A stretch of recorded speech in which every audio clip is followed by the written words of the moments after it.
Welcome in education high. आज मैं आपको बताने वाली हूँ कि 41 से 50 की उम्र में जो पीरियड बंद होने की प्रक्रिया है उसको क्या कहते हैं और मेनोपॉज क्या होता है, इसके बारे में हम यहाँ पर बात करेंगे।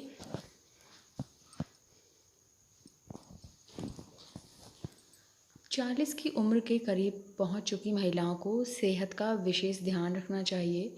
भारत में 41 से 50 वर्ष की उम्र के बीच महिलाओं का मासिक चक्र कम ख़त्म हो जाता है। महिलाओं में 40 से 50 वर्ष की उम्र जब आती है तो मेनोपॉज कहलाता है, मतलब कि रजोनिवृत्ति होती है। इसका क्या मतलब है? पीरियड धीरे धीरे बंद हो जाना। पीरियड के बंद होने की प्रक्रिया को ही मेनोपॉज कहा जाता है। साधारण भाषा में जब महिला के पीरियड आना बंद हो जाते हैं तो उसे मेनोपॉज कहते हैं। जब मेनोपॉज होता है तो महिलाओं में कई शारीरिक व मानसिक बदलाव होते हैं। मेनोपॉज के दौरान किसी भी शारीरिक तकलीफ को नज़रअंदाज ना करें। यहाँ पर जानते हैं कि किस प्रकार से होती है मेनोपॉज की शुरुआत। महिलाओं में 40 की उम्र के बाद यदि करीब 1 साल तक मासिक धर्म नहीं आए तो मेनोपॉज की अवस्था माना जाता है। देखिए, आपकी एज अगर 40 से 45 साल के बीच की है और आपके पीरियड नहीं आ रहे हैं, 2 महीना हो गया, 3 हो गया, 4 हो गया, पूरी साल निकल गई है, तो अब आपको समझ लेना चाहिए कि आपके पीरियड बंद होने वाले हैं।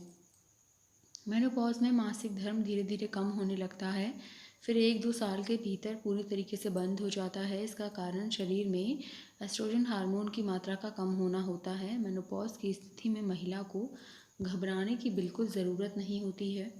मेनोपॉज की समस्याएं देखिए, जब महिलाओं में मेनोपॉज की समस्याएं होती हैं तो तब तनाव बढ़ता है, उदासी आती है, बेचैनी, घबराहट, भ्रम, चिड़चिड़ापन, दुविधा की स्थिति, अनिद्रा और गुस्सा आने जैसे लक्षण होते हैं। इसमें महिलाओं को अधिक गर्मी लगना, बुखारें आना, यूरिन में जलन, जननांग में संक्रमण कह सकती हैं, जैसी समस्याएं होने लगती हैं। आपको क्या सावधानी रखनी है? मेनोपॉज की प्रक्रिया के दौरान महिलाएं शक्कर व मीठा कम खाएं। मीठा खाने से हड्डियों में दर्द की समस्या हो जाती है, बीपी बढ़ जाता है, थायराइड, मधुमेह, वजन, पेप स्मीयर, मैमोग्राफी की जांच ज़रूरी है। मेनोपॉज के दौरान जननांग की सफाई का विशेष ध्यान रखें। इस दौरान संक्रमण का खतरा बढ़ता रहता है।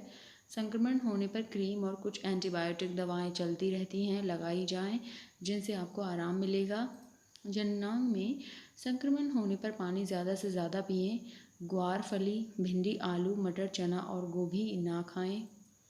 मसालेदार और चटपटा भोजन खाने से बचना चाहिए।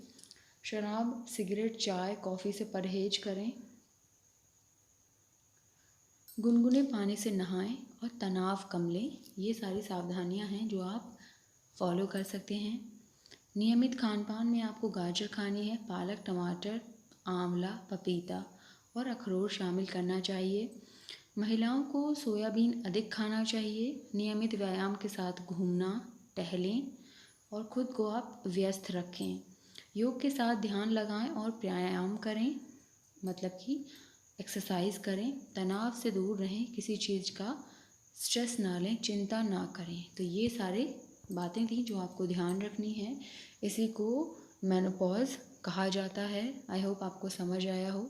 अगर कुछ भी समझ नहीं आया तो मुझे कमेंट करें। If you like this video please like, comment, share and subscribe. Thank you.